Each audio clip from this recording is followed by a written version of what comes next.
Alors, bonjour tout le monde. Donc, on va changer un petit peu d'échelle.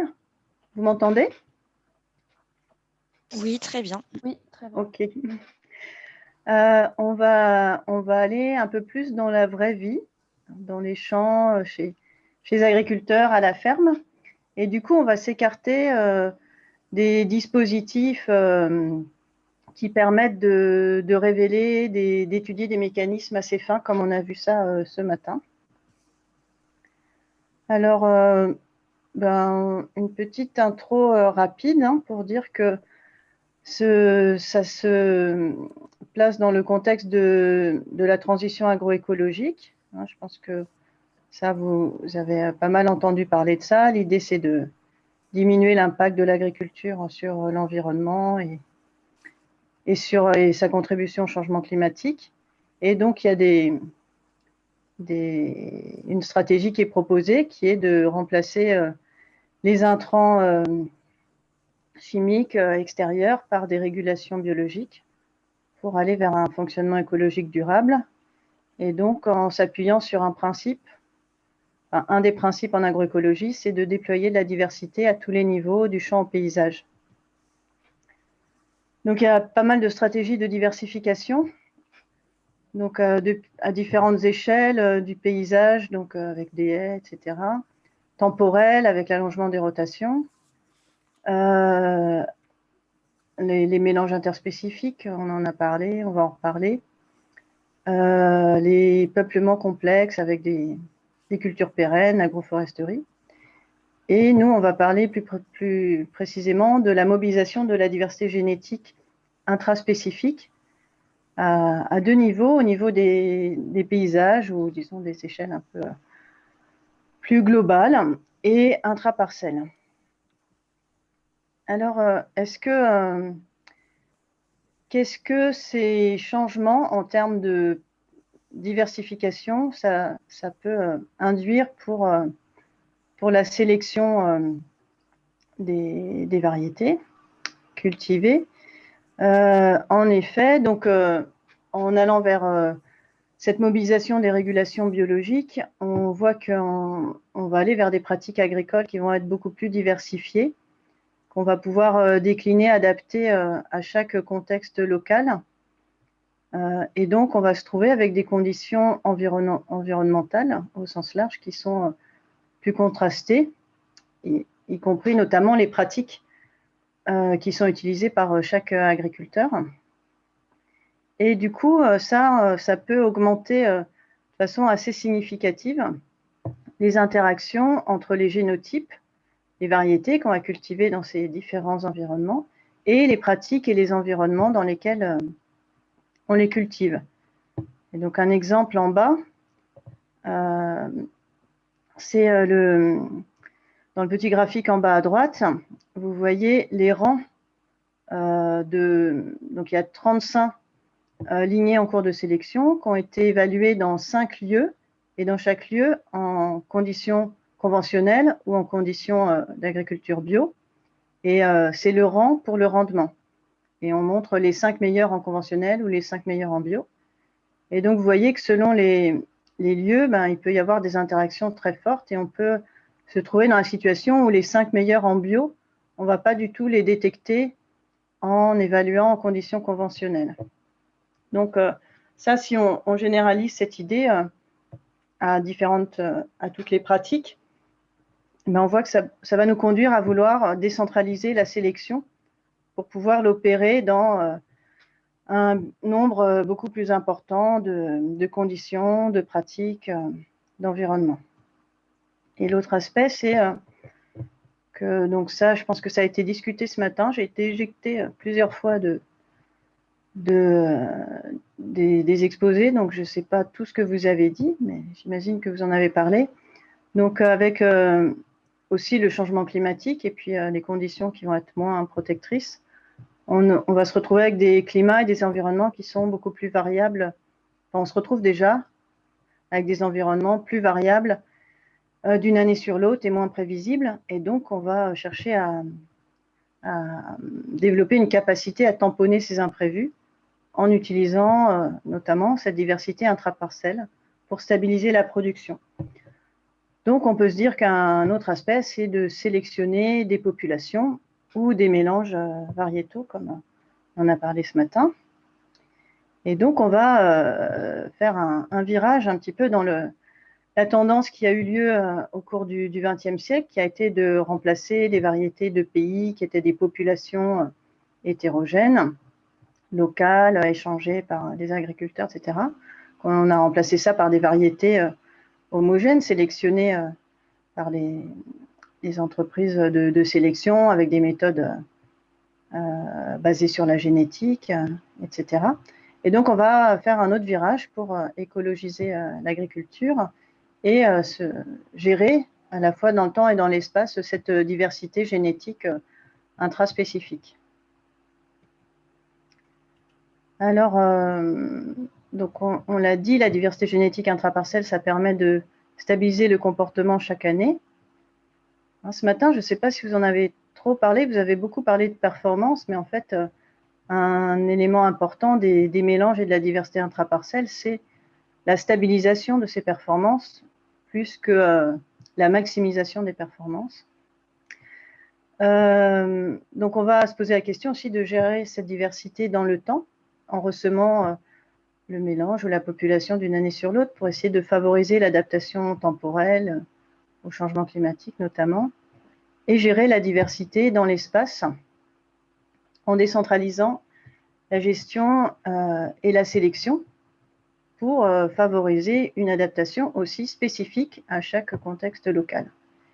Et on peut s'inspirer d'expériences qui ont été faites il y a maintenant pas mal de temps. Donc, au départ, les populations qui ont été développées, les premiers qui ont fait ça, c'est les gens de l'université de Davis, Harlan, Allard, Sonson, qui avaient développé ce qu'ils avaient appelé evolutionary breeding, où à partir de populations complexes d'orges, constituées par croisements multiples, ils laissaient ces populations évoluer année après année sous l'effet des forces évolutives naturelles, sans sélection. Et donc, ils montraient des évolutions importantes. Et en France, il y a une expérience similaire qui a été mise en place en 84 par des enseignants, chercheurs de l'agro. Donc, André Gallet, Pierre-Henri Gouillon, Jean-Pierre Henry, à partir de populations de blé. Donc, ils ont fait un peu pareil, à partir de 3 populations composites de blé, qui sont représentées ici, là, avec une diversité, une variabilité pour 2 caractères, C1 et C2.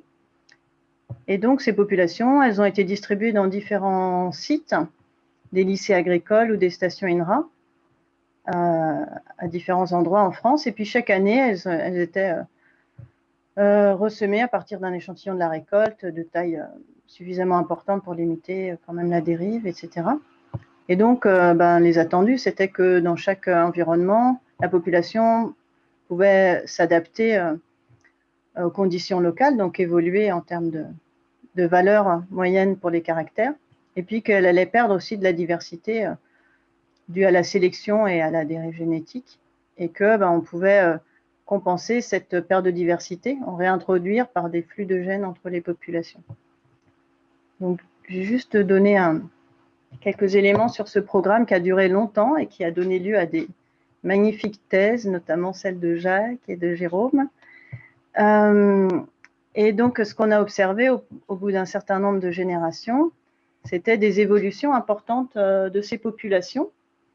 Et notamment ici, quand on a regardé la précocité des piaisons, qui est un caractère d'adaptation au climat, on a pu voir qu'au bout de 12 générations, des populations du sud de la France et les populations du nord de la France s'étaient différenciées significativement pour la précocité, à près de 5 jours de différence sur la précocité, et que ça se traduisait, ça se décomposait en une différenciation aussi en termes de besoins en vernalisation, et notamment de fréquence de blé de type printemps plus importante dans les populations du sud, et fréquence de blé de type hiver plus importante dans les populations du nord. Et Bénédicte Ronet, qui a fait sa thèse aussi là-dessus, a avait trouvé aussi des différenciations importantes au niveau des gènes majeurs qui sont impliqués dans la précocité de floraison.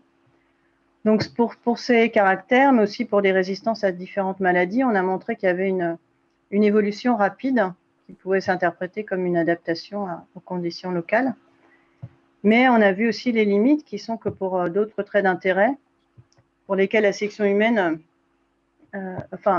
d'autres traits d'intérêt pour lesquels la sélection humaine va être nécessaire, puisque sinon ils ne vont pas évoluer dans le sens souhaité. Et un autre aspect aussi, c'est la pérennité du maintien de ces populations, en fait, qui, bien que le programme ait duré longtemps, en fait, quand il a pu être soutenu par le ministère de l'Agriculture, enfin la DGER, des gens qui soutenaient ça pour les lycées agricoles, et bien petit à petit, tout le monde a arrêté. Et donc, c'est vrai que ce serait intéressant d'avoir des acteurs pérennes de cette gestion de la diversité.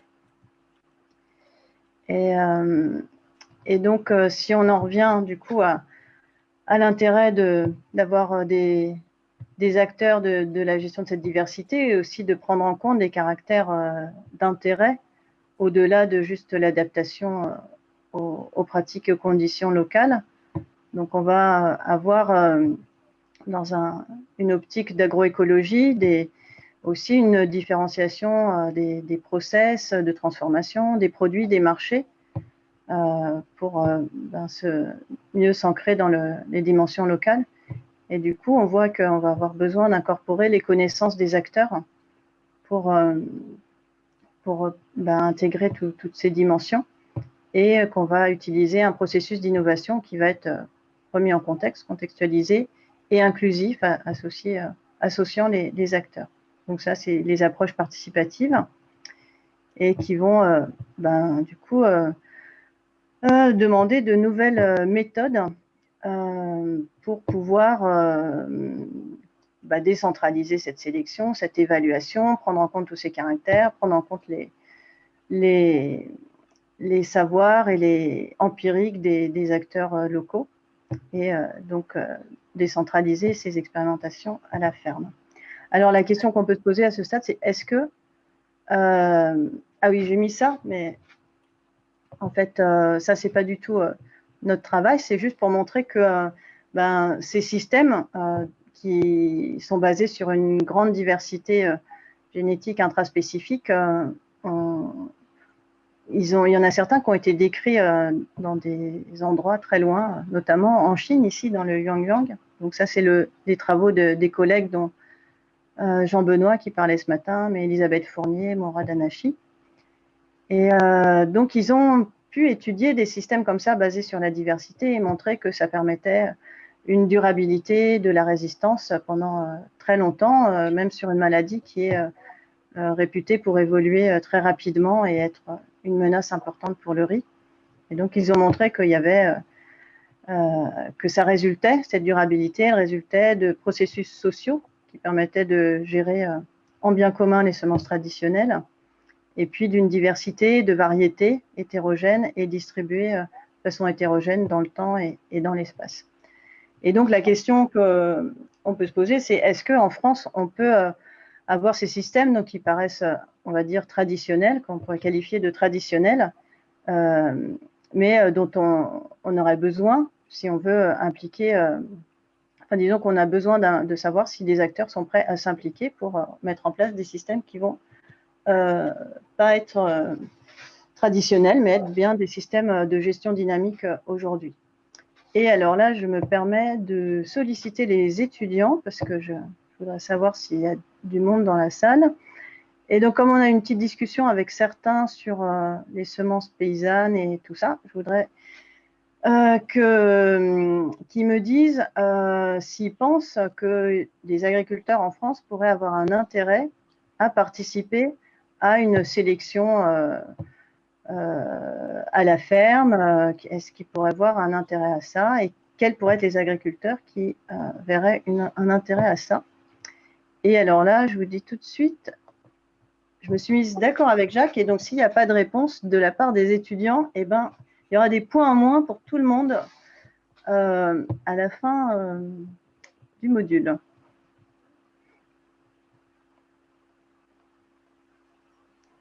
grosse menace. Ouais, hein, j'imagine que c'est vraiment l'état d'esprit du master. On peut aider donc, les étudiants? Comment? On peut aider les étudiants?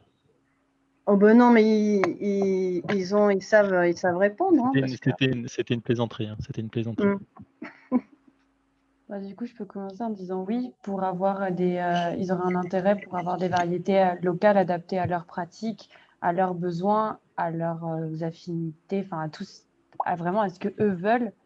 Et ça peut pas être proposé par les entreprises aujourd'hui, elles peuvent pas proposer une solution adaptée à chacun. Donc faire eux-mêmes leur sélection, ça leur permettrait d'avoir une solution adaptée. Plus d'indépendance également. Ouais. Puis, ce que je trouve assez intéressant aussi de le faire à la ferme, c'est que justement, ce qui nous arrive très souvent dans la recherche, en sélection, etc., c'est se dire, OK, on l'a testé sur cet environnement, mais qu'est-ce que ça donne en vrai sur l'environnement de l'agriculteur, etc. Et le fait de le faire directement à la ferme, en fait, on n'a même plus cette question-là parce que ça a été testé dessus. Super. Et d'autres ont envie de compléter? Après, je pense que ça marche pour des petites exploitations, mais pour des plus grosses, ça nous demande un investissement en temps qui peut être trop conséquent et pour que tout le monde ait envie de s'impliquer. Ouais, ben, tout à fait. Donc, si c'est bien, on a un peu fait le tour. Donc, du coup, je vais compléter un petit peu. Donc, effectivement, il y a un certain nombre d'agriculteurs, et c'est pas le cas de tous, hein, je suis tout à fait d'accord avec ça, qui font le constat que les variétés commerciales ne répondent pas à leur pratique, enfin à leur demande en termes d'adaptation aux pratiques agroécologiques, ou agriculture biologique, ou aux débouchés, parce que, comme vous l'avez dit, la sélection, elle est faite dans un certain type de conditions, même s'il y a plusieurs stations expérimentales, ça va être quand même des bonnes conditions, homogènes, pour bien comparer, identifier des petites différences qui vont être différentes des conditions de culture de la ferme. Les demandes des paysans vont être très différentes, très variées, donc difficile à prendre en compte pour une entreprise qui vise des grands marchés. L'autonomie, vous l'avez dit, l'intérêt à l'hétérogénéité, donc ça c'est vraiment un constat très clair qu'ont fait les agriculteurs, c'est que pour eux ça stabilise, ça leur évite les accidents, limite les risques de cultiver quelque chose qui va être hétérogène sur la parcelle. Alors, dans notre travail de collaboration avec les collectifs du réseau Semences Paysannes, on a commencé par décrire en fait les pratiques qu'ils avaient remis en œuvre. Donc, on a commencé à travailler ensemble en 2004-2005, et il y avait déjà des agriculteurs qui avaient remis en culture des variétés de pays ou anciennes depuis un petit moment, qui s'étaient échangées. Et donc, on a commencé à décrire ça, et pour essayer de regarder si cette gestion à la ferme, elle pouvait être complémentaire de la conservation ex situ en banque de graines, et qu'il y avait un intérêt à reconnaître le rôle de cette gestion à la ferme dans la gestion globale de la diversité cultivée. Donc, on a travaillé avec des collègues en sciences sociales, Élise de Melanard et Christophe Bonneuil, et puis avec les gens du réseau Semences Paysannes. On a identifié une variété qui avait beaucoup circulé entre les agriculteurs, et aussi entre le centre de ressources génétiques blé de Clermont-Ferrand et les agriculteurs, qui s'appelle la variété rouge de Bordeaux, et dont on a étudié à la fois le comportement au champ et puis la diversité génétique avec des marqueurs moléculaires, des microsatellites répartis un petit peu partout sur le génome. Et donc, ce qu'on a essayé de faire, c'est de retracer la circulation des semences de cette variété rouge de Bordeaux. Et donc, avec des enquêtes, on a pu remonter, dans certains cas, montrer que différentes variétés, échantillons qu'on avait d'agriculteurs différents, étaient issus d'une même variété, enfin d'un même échantillon ancestral, ici aussi. Puis dans d'autres cas, on n'a pas su comment remonter. Et donc, on a regardé cette diversité génétique, on l'a regardé en termes d'haplotype multilocus, et on a identifié des groupes haplotypiques, c'est-à-dire un ensemble d'haplotypes qui sont assez proches, qui ont peu de différences entre eux. Et ces groupes haplotypiques, ils sont représentés par des couleurs. Et donc, on voit ici qu'il y a déjà que cette variété rouge de Bordeaux, en fait, elle est composite. Elle est composée de différents groupes. Après, la taille du rond, il est proportionnel à la diversité génétique, diversité haplotypique intra-groupe, on va dire, totale. Et donc, on voit qu'il y a des grosses différences aussi entre les différentes variétés. Et ici, là, c'est l'échantillon qui est issu de la banque de graines. En fait, il est composé d'un seul haplotype uniquement. Et ben, ce travail-là, ça nous a permis de montrer qu'il y avait des processus à l'œuvre, des processus évolutifs à l'œuvre dans la gestion à la ferme, que ça aboutissait à une diversité génétique qui était plus large, complémentaire de celle conservée en banque de graines, et que les agriculteurs étaient bien des acteurs de la diversité cultivée à prendre en considération quand on se préoccupe de gestion de la diversité génétique. Voilà, et là, je vais faire une petite pause, je vais passer la parole à Gaëlle, parce que donc, suite à ce travail-là, les agriculteurs du réseau Semences Paysannes, ils m'ont demandé, enfin, ils sont venus nous demander au-delà de décrire leurs pratiques et l'impact sur la diversité génétique, de les aider de construire avec eux un programme de sélection participative pour améliorer, adapter les variétés de pays ou variétés anciennes qu'ils avaient remis en culture, parce que effectivement, elles avaient des intérêts pour eux, à des grandes pailles, adaptées à des petites terres, etc. Mais elles avaient aussi des limites, et donc ils voulaient travailler sur cette adaptation. Du coup, je vais départager. Pendant que je passe la parole à Gaëlle, peut-être s'il y a des questions, on peut revenir dessus. Est-ce que j'arrive à départager? J'ai départagé là? Non. Ah mince. C'est bon. C'est bon. Ok.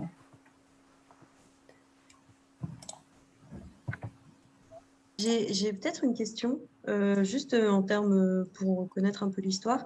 Parce que du coup, dans ce réseau Semences Paysannes, c'est le paysan qui fait sa sélection dans sa ferme, etc. Est-ce que vous avez eu des cas où vraiment la sélection qui avait été faite, parce que le principe c'est aussi d'échanger la semence qu'on a eue, est-ce que cette semence, elle donnait pas du tout les mêmes choses chez un voisin, et du coup ça posait énormément de problèmes en termes de stabilité, parce qu'on a ce problème-là aussi pour l'échange en fait. Vu que ça a été adapté de façon très locale, peut-être que l'échange de ces semences, elle est compliquée. Mais je pense que Gaëlle comme elle va présenter un petit peu plus en détail justement le développement de ces populations par la sélection participative, elle va donner quelques résultats. Et si jamais ça ne répond pas à votre question, on y reviendra, enfin, vous nous la rappellerez. Okay. Mais je pense que ce sera... On va revenir là-dessus. Ok. Est-ce qu'il y a d'autres questions ou j'enchaîne?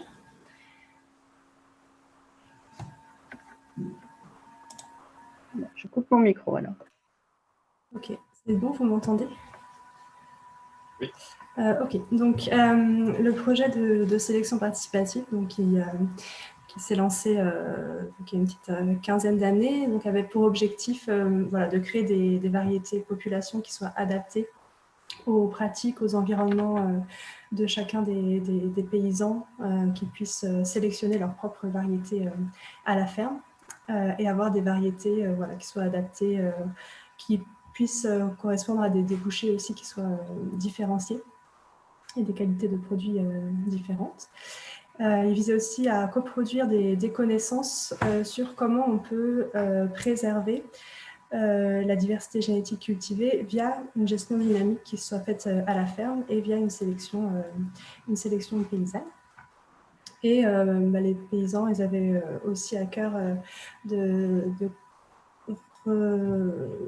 récupérer une certaine autonomie, notamment sur la gestion de leurs semences, la création de leurs semences.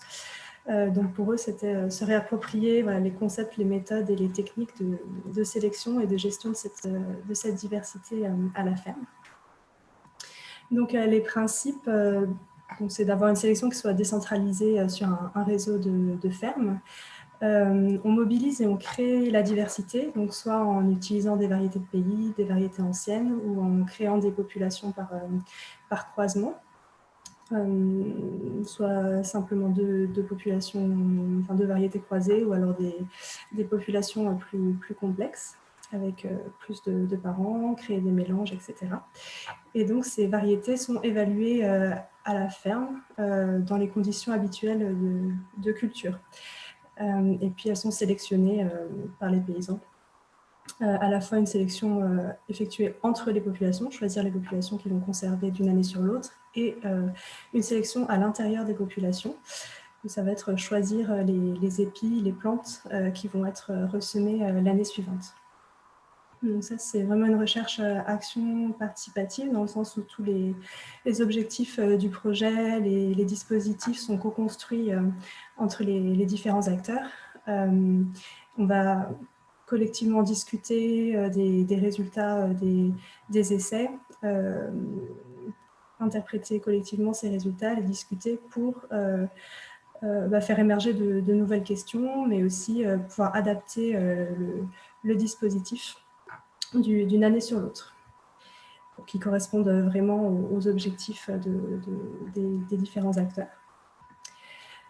Donc le dispositif expérimental qui est utilisé à la ferme, il a été construit sur la base d'un compromis entre les points de vue académiques et praticiens, dans le sens où en recherche, on a besoin d'avoir des répétitions sur les dispositifs pour pouvoir analyser statistiquement les données.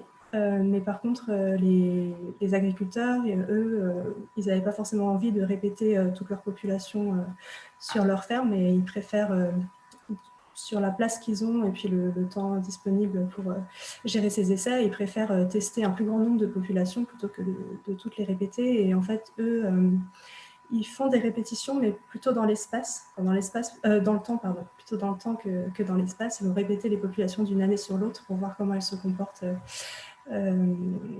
sous des climats différents, plutôt que de les répéter une même année. Du coup, le dispositif, il résulte d'un compromis. On a deux dispositifs différents.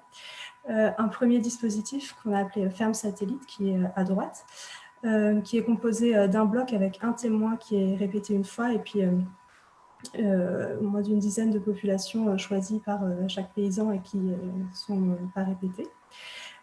Et puis un dispositif un peu plus lourd pour les paysans qui souhaitaient tester plus de populations.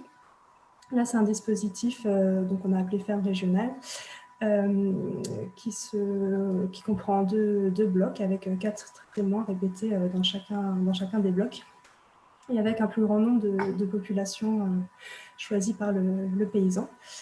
Et voilà, avoir ces deux dispositifs, ça permet à ce que chaque paysan puisse mettre en place un essai à la hauteur des moyens qu'il peut mettre, à la fois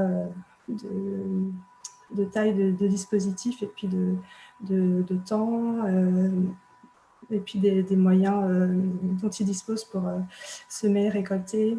Il y a beaucoup de paysans qui vont semer à la main, qui n'auront pas forcément les machines pour gérer ces essais. Donc, ils vont mettre des essais un peu plus petits.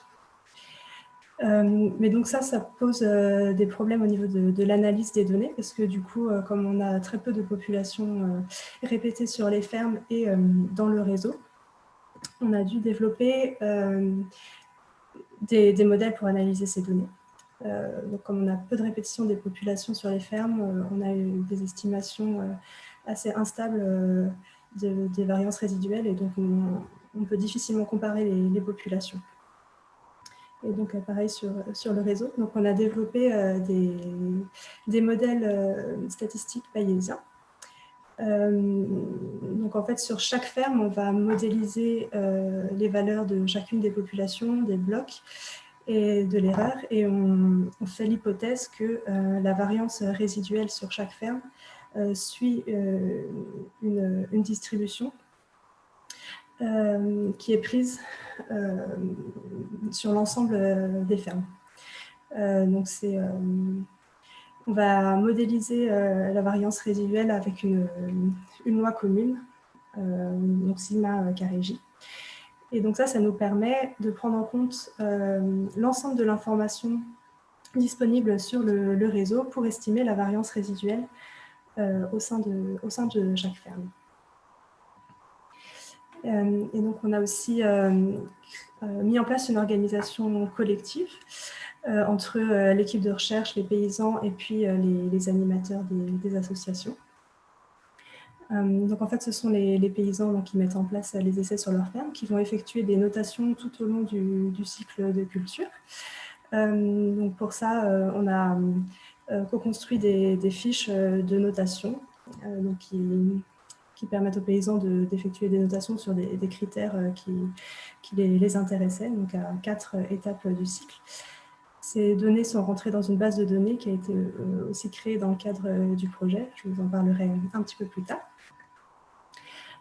Au moment juste avant la récolte, on effectue des mesures au champ. Les paysans qui le souhaitent peuvent sélectionner des épis, donc sélection massale. Et ces épis sont envoyés au moulon pour effectuer les mesures. Donc on a des épis à la fois sélectionnés et puis des épis pris au hasard dans les populations. Et donc on va analyser ces données-là pour estimer les performances des populations dans la ferme pour pouvoir les comparer et appuyer le choix des agriculteurs dans leur sélection interpopulation. Et on va effectuer aussi des analyses sur le réseau de fermes pour analyser les performances globales des populations sur l'ensemble des environnements. Et on va analyser le différentiel de sélection et la réponse à la sélection. Donc sur une population qui est semée une année donnée, donc on va dire les paysans qui vont sélectionner un certain nombre d'épis vont aussi nous envoyer des épis pris au hasard dans la population.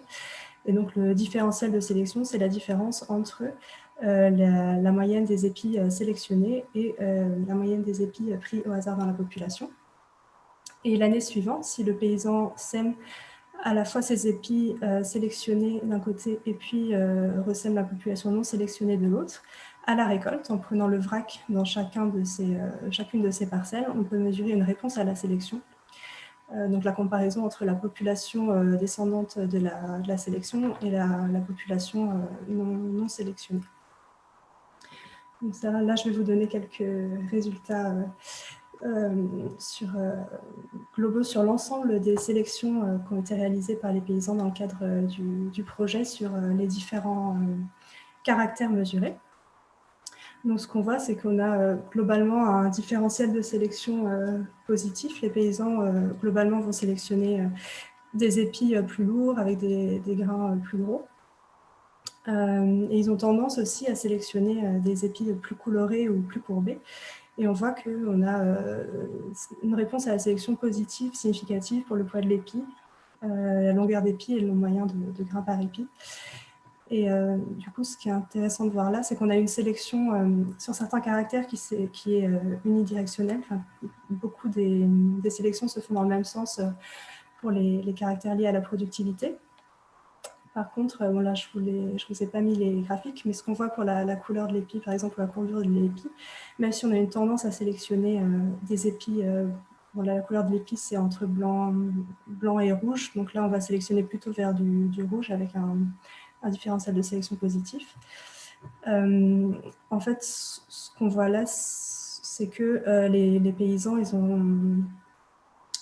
ont des pratiques quand même différentes. Il y en a qui vont préférer plutôt des épis plus blancs à d'autres plus rouges. Et ça permet aussi de maintenir une certaine diversité dans l'ensemble des populations sélectionnées par les paysans.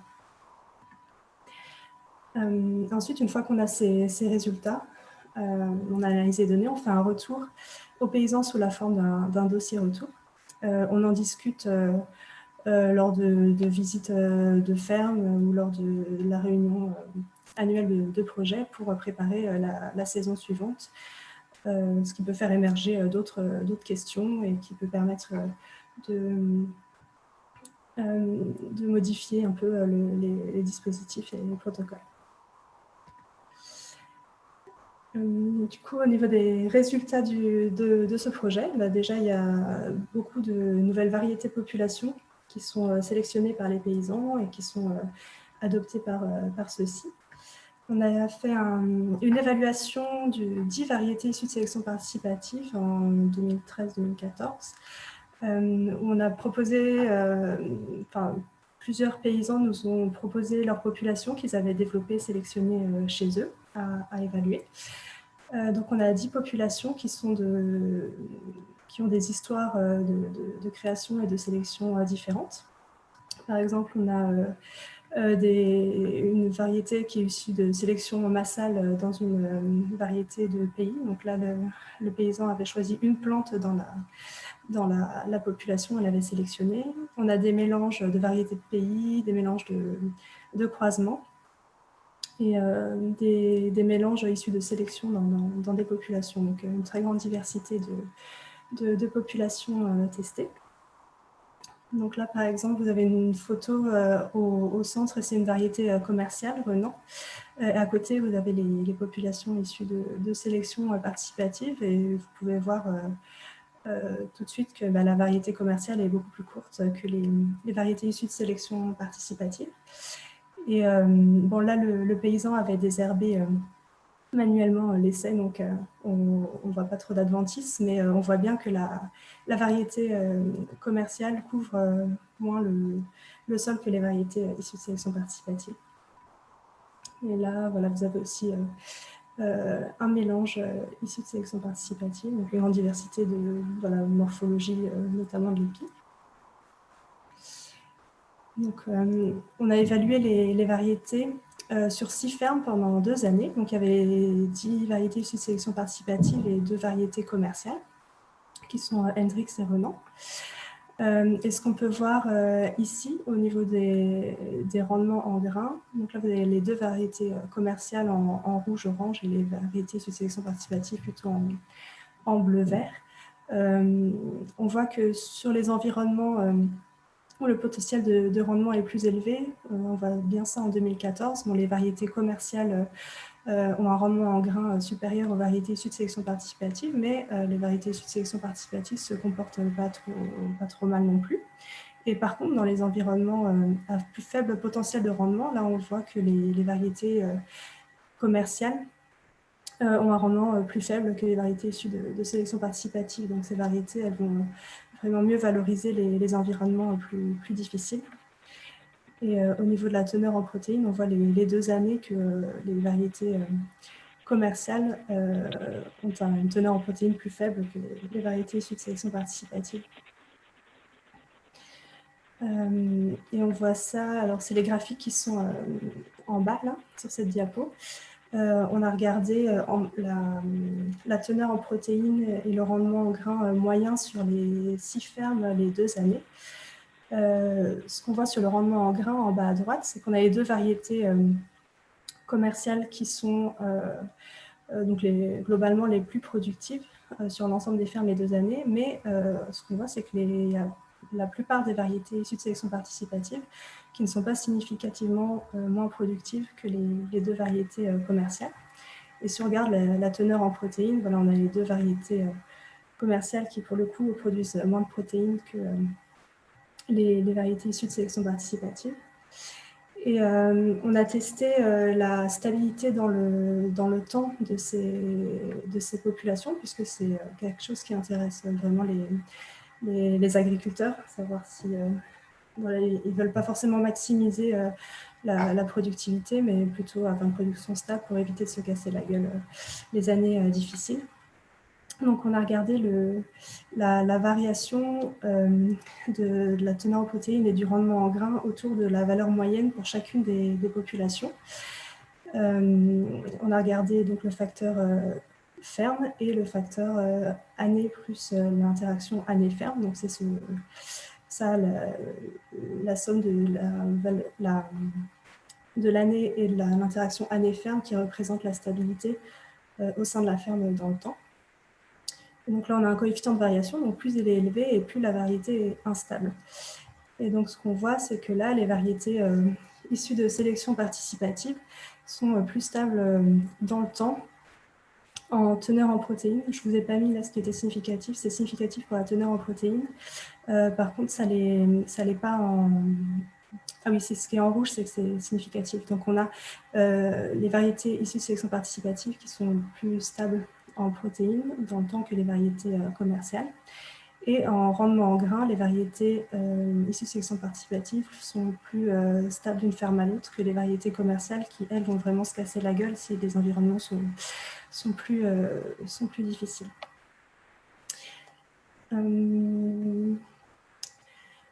Pour ce qui est de la question qui a été posée sur l'adaptation locale, bon, je n'ai pas fait de diapo là-dessus, mais j'avais regardé ça aussi, puisqu'on a des variétés qui ont été développées par les paysans, qui ont été donc testées chez le paysan qui les avait développées et aussi chez 5 autres paysans. Et en fait, là, les résultats ne montraient pas spécialement d'adaptation locale qu'on aurait pu détecter si les variétés s'étaient mieux comportées dans leur ferme d'origine que dans l'ensemble des autres fermes. Du coup, ça peut montrer que ces variétés, justement, elles peuvent diffuser et se comporter bien chez d'autres paysans et que ça appuie aussi l'importance des réseaux d'échange de graines pour maintenir cette diversité génétique à large échelle. Un autre résultat du projet, c'est que on a monté une organisation collective entre recherche, associations, paysans, et ça repose sur beaucoup d'animation, donc mettre en commun les données, les résultats, interpréter collectivement les résultats. On a beaucoup d'échanges d'expériences, en plus des échanges de semences et de connaissances. Et on a créé des outils génériques d'aide à la gestion et à la sélection de la diversité. Donc, des dispositifs expérimentaux, des modèles bayésiens pour analyser ces données issues d'essais très déséquilibrés, des protocoles d'observation, la manière de retourner les résultats sous forme de dossiers retour. On a aussi développé une base de données qui gère l'historique des lots de graines et dans lesquels on peut stocker les données issues du projet. Donc, cette base de données s'appelle ShineMass. Et c'est vraiment un élément qui est central pour la gestion des données et puis l'analyse de ces données. Et on a aussi un fort apprentissage collectif et une autonomie accrue pour tout ce qui est gestion de la diversité. Donc, on a beaucoup de paysans qui se sont mis à faire de la sélection massale dans leur population. Un apprentissage aussi sur comment choisir, comment sélectionner entre populations, comment est-ce qu'on crée de nouvelles populations à partir de croisements. Donc en fait, au moulon, les paysans peuvent nous demander de réaliser des croisements pour eux, parce que c'est plus facile à faire sous tunnel qu'au champ. Du coup, on crée chaque année des croisements pour des nouvelles populations pour les paysans. Et on a aussi formé les paysans, les animateurs au croisement et rédiger des livrets techniques pour diffuser ces connaissances. Et enfin, il y a eu une reconnaissance politique du rôle de ces organisations paysannes comme acteurs de la diversité cultivée. Donc, à la fois les résultats du projet que Isabelle vous a présenté juste avant. Et ces résultats-là ont sans doute aidé à faire évoluer la réglementation. Donc là, en 2016, avec la loi biodiversité, les paysans sont de nouveau autorisés à échanger leurs semences. Donc c'est un pas important pour voilà, tout ce qui est gestion, préservation de la diversité cultivée dans ces réseaux. Et donc, en conclusion, on identifie des enjeux pour arriver à pérenniser cette démarche et la diffuser. Donc, on s'est rendu compte que c'était très important de prendre du temps pour co-construire le projet entre les acteurs, donc bien définir les objectifs de chacun, être clair sur les critères de notation, les analyses effectuées, mettre en place une charte collective de travail pour le groupe. L'importance aussi d'adapter les outils pour vraiment répondre aux objectifs de chacun. Donc là, par exemple, les dispositifs et les fiches ont été co-construits et peuvent évoluer au fil du projet. Et puis maintenir un réseau de maisons des semences paysannes pour faire vivre cette diversité. Et donc, il y a plusieurs intérêts de la gestion dynamique adaptative, à la fois au niveau individuel, on a une plus grande stabilité dans le temps et une gestion des risques par la culture des populations. Ce sont des populations sur lesquelles on ne va pas forcément mettre d'intrants, qui peuvent s'adapter au contexte local et qui permettent une plus grande diversité des produits et des aliments sur le marché.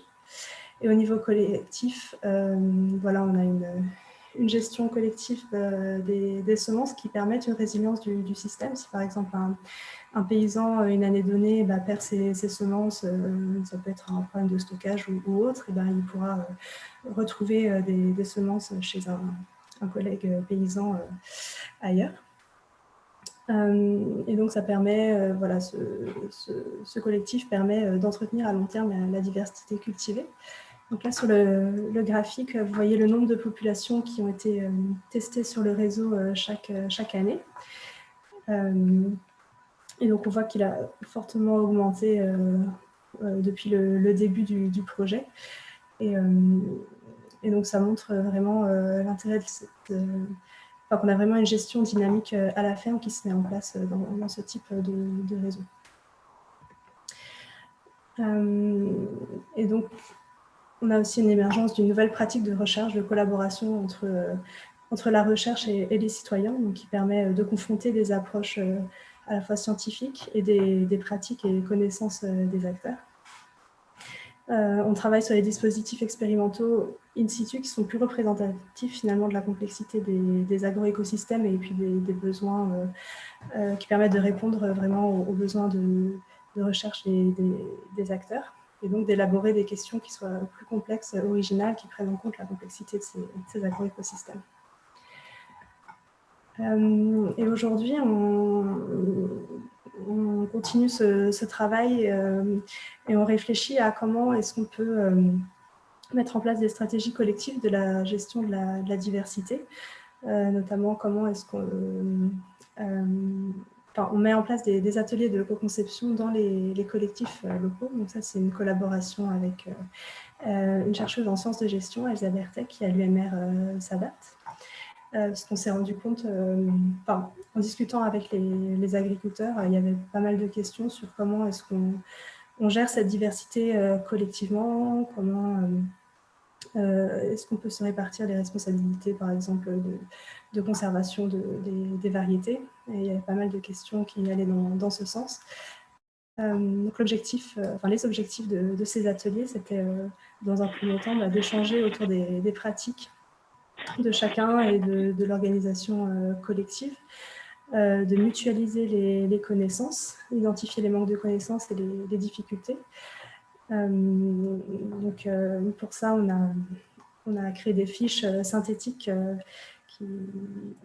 qui synthétisent les connaissances produites dans le projet de sélection participative, mais aussi dans d'autres projets, qui sont discutés lors des ateliers. Et ensuite, lors des ateliers, on va explorer des nouvelles possibilités de gestion collective adaptées aux contextes locaux, grâce à une méthode issue des sciences de gestion qui vise à booster, animer ces ateliers pour booster la créativité des participants et arriver à définir des projets concrets qui puissent être mis en place par les collectifs pour gérer collectivement cette diversité. Voilà, je crois que j'ai terminé la présentation. Si vous avez des questions, n'hésitez pas.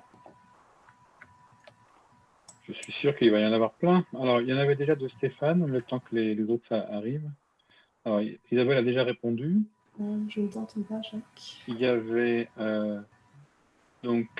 Stéphane, est-ce que tu penses que certaines variétés de populations issues de sélection participative pourraient à terme être plus largement utilisées? Est-ce un scénario qui a du sens et qui est envisagé au sein du réseau Semences Paysannes? Et Isabelle répond, ce n'est pas ce qui est recherché par les collectifs du RSP, car leur idée est que les paysans et paysannes se réapproprient les savoirs et les savoir-faire pour la sélection et gestion des semences à la ferme et non pas se substituer aux semenciers professionnels. Il ne s'agit pas que de semences, mais de savoir autour des semences et d'organisation collective pour cette gestion dans le temps. Par contre, il y a des COP bio qui sont en train de développer des populations hétérogènes, issues de croisements multiples, et développer à la ferme pour les vendre auprès de leurs adhérents. Voilà, donc ça c'était pour la réponse. Je ne sais pas si vous voulez, Isabelle, tu veux reprendre et Stéphane compléter la question. Est-ce que dans les pratiques émergentes, si on complète un peu la question, cette histoire des COP là, qui commencent à vendre des variétés à la ferme, c'est quelque chose qui est anecdotique pour l'instant ou c'est des choses que vous voyez se développer un peu comme on a vu Soufflet se réapproprier les mélanges? Moi, j'ai l'impression que là, ça va être bien parti. Là, c'est lié à l'ouverture qu'il y a dans le nouveau règlement pour l'agriculture biologique.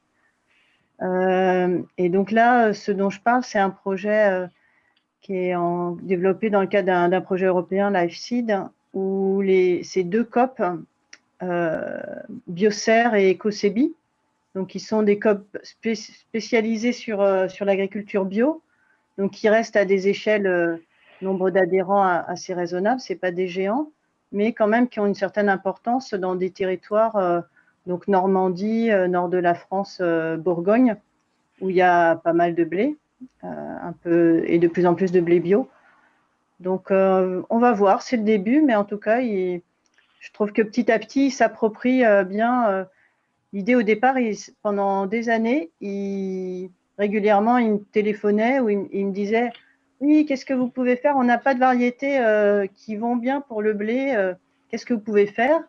Moi, je leur parlais de faire des mélanges ou de la sélection participative. Et ils me disaient « Ah oui, on en reparlera ». Puis ils repartaient parce que c'était trop compliqué. Ils voulaient des variétés clés en main. Et donc, ils voulaient un peu ce que fait Bernard Roland, qui est très bien. Et puis là, ils se sont accrochés dedans, ils se sont accrochés au truc, et j'ai l'impression qu'ils commencent à voir pourquoi ça aurait un intérêt pour eux de faire ça. Donc, à suivre. Ok, super. Stéphane, tu voulais reposer ta question Non, je voulais juste, mais comme on va en reparler tout à l'heure avec notre présentation, c'était juste pour dire que, en fait, c'est important d'avoir en tête, de connaître un peu les scénarios de développement de ces variétés pour comprendre les enjeux réglementaires qu'il y a. C'est-à-dire que, voilà, suivant la diffusion, il y a des problèmes qui se posent différemment, mais on en reparlera tout à l'heure.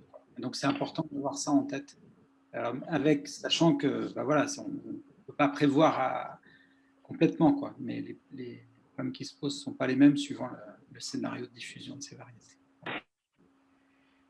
Alors, tu avais posé une autre question à Gaël, Stéphane, c'était que pour le rendement, l'effet de l'année est plus fort pour les variétés commerciales, mais leur rendement est en moyenne supérieur. Au final, est-ce que pour les mauvaises années, les rendements des variétés commerciales sont moins bons que les rendements des variétés population? Il me semble que ça se voyait sur ton graphe, mais peut-être ça peut être discuté un peu.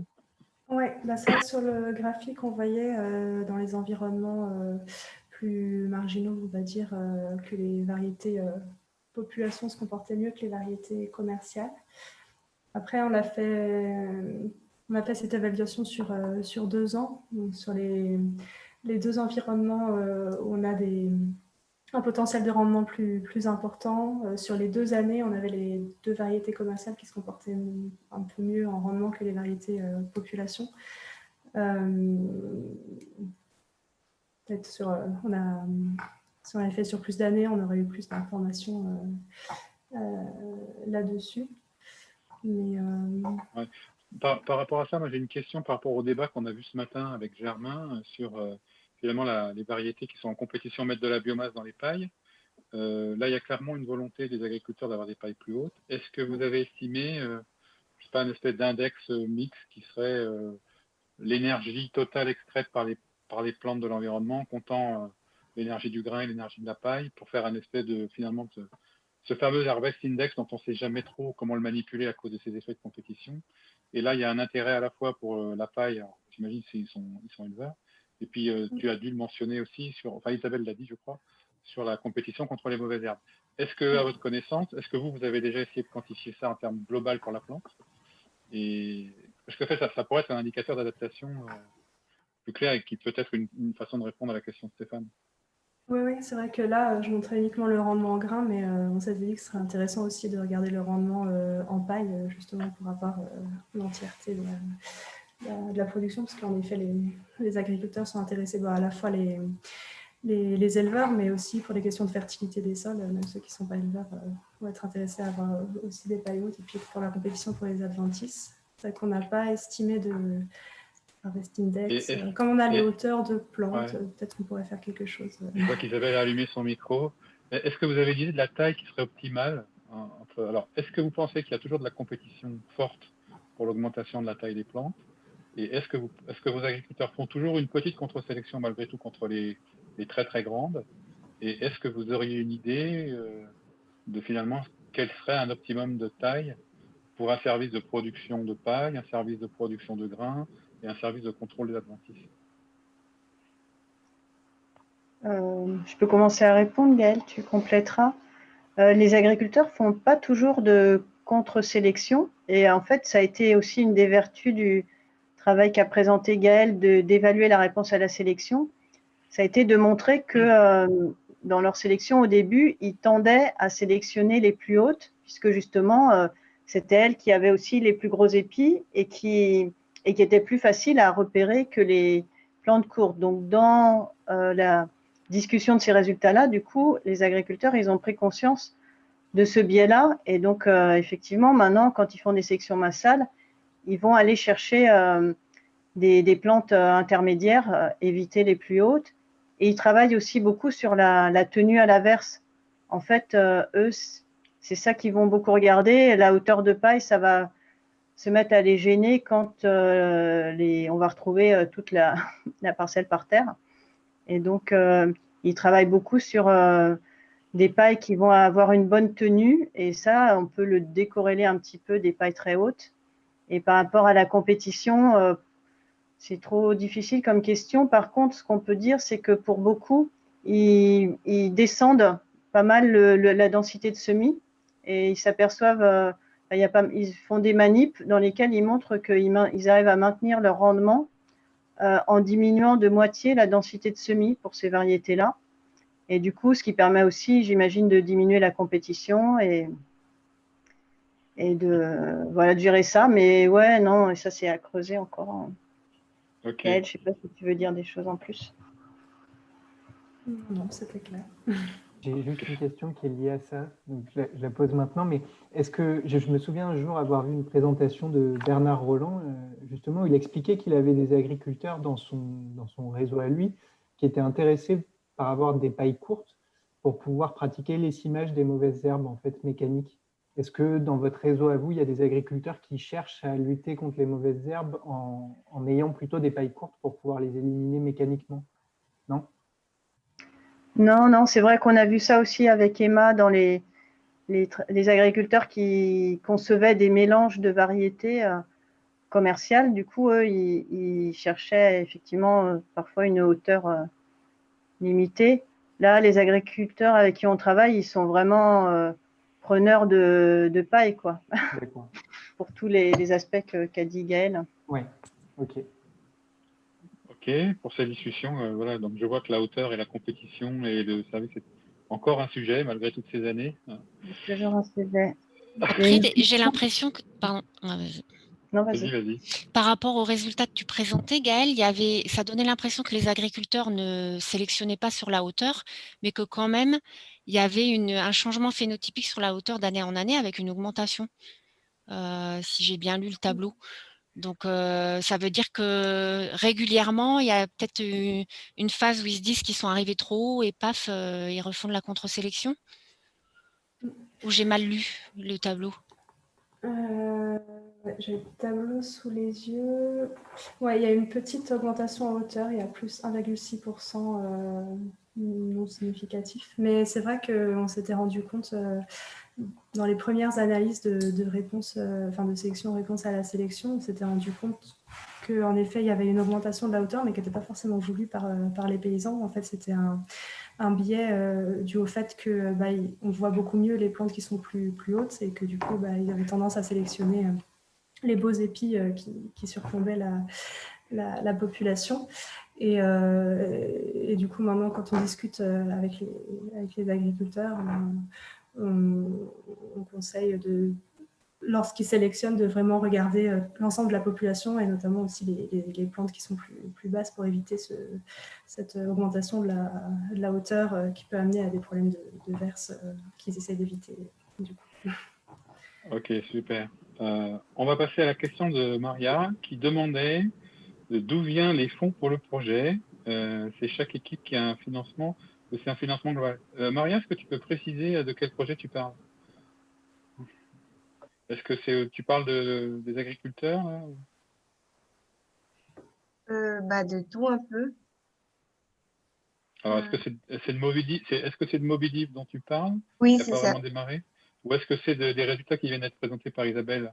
Est-ce que tu veux savoir si les agriculteurs sont payés pour la recherche? C'est ça que tu veux ou pas? Non, non, oh non, non, non, non.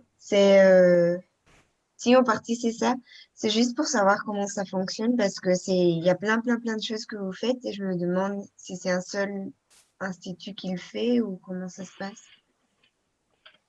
Alors, en fonction de la réponse, je ne sais pas si c'est Jérôme ou Isabelle qui doit répondre.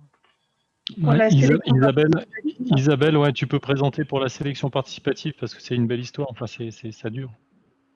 La sélection participative, il y a beaucoup de résultats parce que ça fait très longtemps qu'on travaille ensemble. Ça a commencé en 2004-2005. En fait, on a du mal à trouver des sous, comme tout le monde. On a eu des financements divers de différentes régions, région Île-de-France, d'autres régions, et de projets européens, et un petit peu de l'INRA plus récemment. Voilà, mais globalement, je pense qu'on n'a pas eu tant de sous que ça, mais juste, ça fait très longtemps qu'on travaille, et les agriculteurs, à chaque fois qu'on a un projet avec des financements, on identifie, on utilise du financement pour les dédommager, du temps qui passe et tout ça. Souvent, c'est très minime.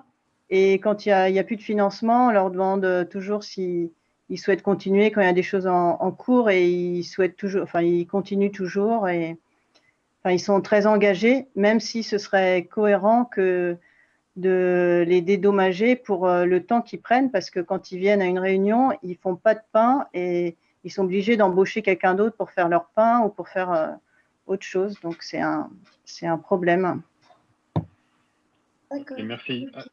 Et Jérôme, est-ce que en 2 mots, parce qu'il faut qu'on avance, il y a d'autres questions. En 2 mots, si on veut parler gros sous pour Mobidiv, c'est 6 ans de projet, 3 millions avec 20 partenaires, donc ça fait in fine pas forcément beaucoup d'argent pour chaque partenaire, mais ça fait quand même une bonne projection sur le temps. Et il y a plein de projets connexes, il y a un certain nombre de projets qui ont précédé, il y a Witamix, donc qui implique un certain nombre de participants, il y a Hélène, donc qui a eu des projets, qui a eu un projet ANR en parallèle. Voilà, il y a eu un certain nombre de financements européens, et il y en a de nouveaux là qui arrivent et qui vont être en synergie avec Mobidiv. Donc, mais il faut aller chercher de l'argent régulièrement, sinon on n'arrive pas à travailler.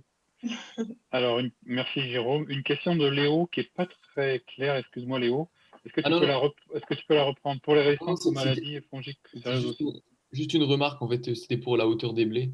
Ça limitait aussi énormément la fusarieuse. Et donc, c'était juste une remarque en plus. Je veux dire que les plantes hautes sont un peu moins sensibles à la fusarieuse. Voilà, elles sont... Je fais le lien avec ce que je suis en train de faire, c'est pour ça. Non, mais c'est vrai. Alors, il y a moins de splashing, je pense. Alors, je pense que Jean-Benoît n'est pas là et on ne doit pas avoir d'autres pathologistes.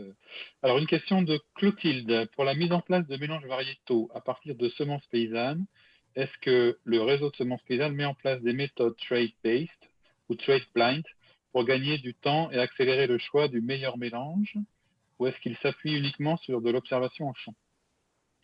Sachant que j'ai précisé qu'en fait, le trade base, c'était l'observation champ. Donc, est-ce qu'ils font du trade blind plutôt? En fait, je pense qu'ils font ni l'un ni l'autre parce que quand on discute en salle sur leurs critères, ils vont toujours nous dire qu'ils n'ont pas de critères, qu'ils ne peuvent pas nous dire comme ça quel caractère ils vont mobiliser. Ils ont une approche assez globale de la plante. Ils vont dire, moi, je choisis des plantes qui rigolent, des choses comme ça. Donc, je ne sais pas dans quelle catégorie classer ça. Après, là, dans les ateliers de conception, on essaie de leur présenter les méthodes d'idéotypage basées sur des règles et des traits. Et ça avait l'air d'en intéresser certains. Et je pense ils pourraient mobiliser des approches un petit peu plus carrées comme ça. Gaëlle, elle a fait une expérimentation aussi sur la sélection de mélange, mais je pense que ça prendrait du temps à détailler. Non, je pense qu'ils prennent quand même le temps d'observer les populations à la ferme plusieurs années avant de les mélanger. Donc, ils ont quand même des idées, ils les ont observées, donc ils savent. Après, je pense qu'ils ont quand même quelques critères de mélange en fonction des contraintes qu'ils ont dans leur ferme. Après, c'est propre à chaque paysan et donc ils vont choisir en fonction. Et c'est vrai que parfois, ils ne savent pas trop nous expliciter le pourquoi du comment ils ont choisi telle ou telle variété. C'était pour savoir si c'était à peu près carré, ou si j'avais une idée que oui, ils faisaient avec ce qu'ils avaient et qu'ils faisaient au mieux. Mais je voulais savoir si justement, il n'y aurait pas cette possibilité justement d'ajouter de la précision en fait à leur méthode de sélection des variétés pour les mélanges en leur proposant ces méthodes de choix, et si c'était quelque chose qui était en train de se faire ou qui était envisagé. Voilà. En tout cas, on leur diffuse ces méthodes-là, on en parle. Et après, c'est vrai que s'il y a des informations sur des variétés ou des populations en termes de traits compliqués qu'on ne voit pas dans les champs, comme des traits racinaires ou des choses très fines, comme ce qui a été discuté ce matin, c'est vrai que je suis sûre qu'ils seraient super intéressés. Après, c'est lourd et coûteux d'avoir ces caractérisations.